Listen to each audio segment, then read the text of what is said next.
कि क्या कोरोना की कोई ट्रीटमेंट है, क्या कोरोना से संक्रमित लोग ठीक हो रहे हैं, क्या जो आईसीयू में लोग जा रहे हैं वो ठीक होके बाहर आ रहे हैं, और क्या इसकी कोई वैक्सीन अभी तक बन गई है। ये सभी सवालों के जवाब मैं आपको इस वीडियो में बताऊंगी।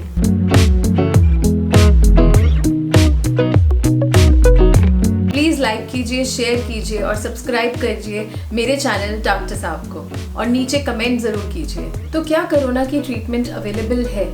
तो अभी तक कोई स्पेसिफिक ट्रीटमेंट अवेलेबल नहीं है।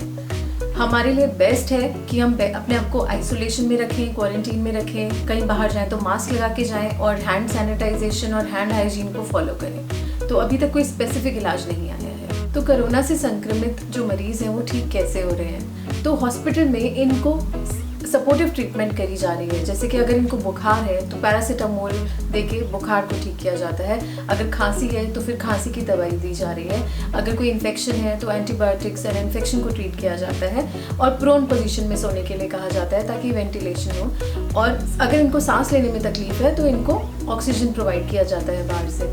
तो बेसिकली इनको सपोर्टिव ट्रीटमेंट करी जाती है। सपोर्टिव ट्रीटमेंट के बारे में मैं अपनी प्रीवियस वीडियोज़ में बता चुकी हूँ और अच्छे से एक्सप्लेन भी किया है। अगर किसी को ऐसे कोई सिम्टम्स आ रहे हैं और बहुत ज़्यादा कोई सिवियरली इल है तो अपने आप को छुपाइए नहीं, सिम्टम्स को दबाना नहीं है। प्लीज़ डॉक्टर्स को बताइए, हॉस्पिटल जाइए, क्योंकि घर बैठ के सिवियर इलनेस ठीक नहीं हो पाएगी। आजकल आप लोग न्यूज़ और टीवी में बहुत ज़्यादा एक ड्रग के बारे में सुन रहे होंगे जिसको लोग वंडर ड्रग कह रहे हैं और संजीवनी बूटी के नाम से बोल रहे हैं। उस ड्रग के बारे में आपको बताती हूँ जिसका हम लोग बोलते हैं हाइड्रोक्सीक्लोरोक्विन या फिर क्लोरोक्विन। तो इसको मलेरिया की ट्रीटमेंट के लिए यूज़ किया जाता है, and arthritis and other infections also. But corona के लिए ये कितना इफेक्टिव है, इसके लिए अभी तक कोई भी एविडेंस नहीं है कि ये कोरोना को ठीक कर रहा है और कोरोना का मरीज़ ये खा के ही ठीक होता है, ऐसा कोई एविडेंस नहीं है। जबकि अगर किसी को हार्ट प्रॉब्लम है या फिर ऑलरेडी कोई ब्लड प्रेशर से कोई पेशेंट है, अगर वो ये दवाई लेते हैं तो उनमें काफ़ी साइड इफ़ेक्ट्स भी देखे गए हैं हाइड्रोक्सीक्लोरोक्विन लेने के बाद। इसलिए बहुत ही ज़रूरी है कि ये दवाई लेने से पहले आप प्लीज़ अपने डॉक्टर से कंसल्ट कीजिए, अपनी पूरी मेडिकल हिस्ट्री उनको बताइए, और उसके बाद ही वो डॉक्टर आपको बताएंगे कि आप ये मेडिसिन ले सकते हैं या नहीं ले सकते। इसके अलावा काफ़ी एंटीवायरल्स जो कि हम स्वाइन फ्लू के लिए देते हैं, जैसे कि ओसेल्टामिविर जिसको हम टैमी फ्लू भी बोलते हैं, वो दवाई का इस कोरोना वायरस इन्फेक्शन में कोई भी एविडेंस नहीं देखा गया है कि इट इज़ क्योरिंग है। वैसे ही एंटी HIV ड्रग्स जैसे कि लोपिनाविर, वो उनका भी कोई भी एविडेंस अभी तक नहीं देखा गया है कोरोना के इलाज के लिए। कुछ जगहों पे higher dose of vitamin C का ट्रायल चल रहा है कि वो इफेक्टिव है या नहीं, और जो ट्रेडिशनल और आयुर्वेदिक मेथड्स हैं उनका तो कोई ट्रायल भी नहीं चल रहा और उनका कोई एविडेंस ही नहीं है कि उससे कोरोना ठीक हो रहा है।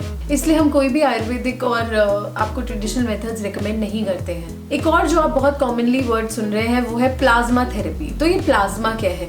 तो हमारे होल ब्लड में से जब हम WBCs, RBCs और अदर सेलुलर कॉम्पोनेंट्स को सेपरेट करते हैं तो हमें एक स्ट्रॉ कलर्ड फ्लूइड मिलता है जिसको हम ब्लड प्लाज्मा कहते हैं, जो कि होल ब्लड से बाय सेंट्रीफ्यूगेशन टेक्निक से वो सेपरेट होता है। तो अब इन्फेक्टेड मरीज में से हम ब्लड को एक्सट्रैक्ट करते हैं और उस ब्लड में से हम प्लाज्मा सेपरेट करते हैं, क्योंकि उस प्लाज्मा के अंदर antibodies against the virus developed है।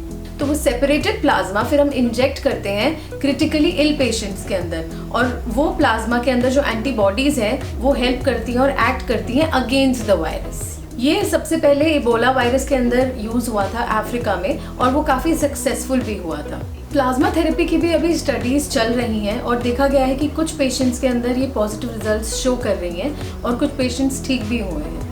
बट अभी तक कोई कंक्लूसिव एविडेंस नहीं है कि ये उसकी ट्रीटमेंट के लिए इफेक्टिव है। BCG वैक्सीन इसके लिए बिल्कुल भी रिकमेंडेड नहीं है, कोई एविडेंस नहीं है कि उससे वो ठीक होता है। कितने लोग इस इन्फेक्शन से रिकवर हुए हैं? तो ग्लोबली देखा जाए तो इसका फेटेलिटी रेट सिर्फ 6% है, और इसको अगर हम कंपेयर करें स्वाइन फ्लू से तो उसका 0.1 to 5% तक था, और अगर हम इसका मर्स से कंपेयर करें जो कि मिडिल ईस्टर्न रेस्पिरेटरी सिंड्रोम था जिसके बारे में मैंने आपको पहले बताया था प्रीवियस वीडियोस में, तो उसमें 10% फेटेलिटी रेट था। रिस्क फैक्टर्स क्या है इसके फेटेलिटी के लिए?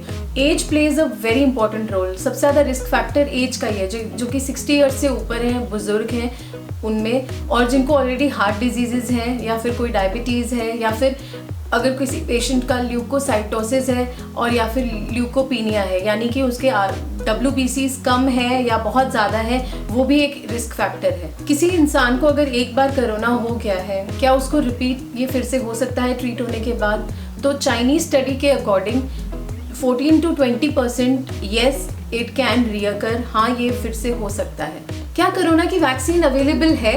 तो इसके लिए मैं आपको ये बताना चाहती हूँ कि मोर देन 80 कंपनीज इसकी वैक्सीन बनाने के लिए काम कर रही हैं, जिसमें इंडियन कंपनीज भी शामिल हैं। बट मोस्ट ऑफ देम अभी तक उनकी प्री क्लिनिकल स्टेजेस में ही है, यानी कि अभी तक लैब में ही वो सीमित है। कुछ कंपनीज जो कि चाइना, US और UK की हैं, उन्होंने अभी क्लिनिकल ट्रायल स्टार्ट करे हैं। अगर ये सारे क्लिनिकल ट्रायल सक्सेसफुल रहे तो विद इन 1 ईयर और 1.5 ईयर्स एक वैक्सीन इसके लिए ज़रूर आ जाएगी। सो फ्रेंड्स, आई होप मेरा ये वीडियो आपको काफ़ी इंटरेस्टिंग और इन्फॉर्मेटिव लगा होगा। अगले वीडियो में मैं क्वेश्चन आंसर्स लूँगी, तो अगर आपको कोई भी डाउट्स है या क्वेश्चंस हैं तो प्लीज़ आप उसको नीचे कमेंट बॉक्स में कमेंट कीजिए, और इंस्टाग्राम या फेसबुक पे भी आप क्वेश्चंस पूछ सकते हैं, उनका लिंक नीचे दिया हुआ है। और आप प्लीज़ मेरी वीडियो को लाइक कीजिए, शेयर कीजिए अपने फ्रेंड्स और फैमिली के साथ, और सब्सक्राइब ज़रूर कीजिए। Thank you so much.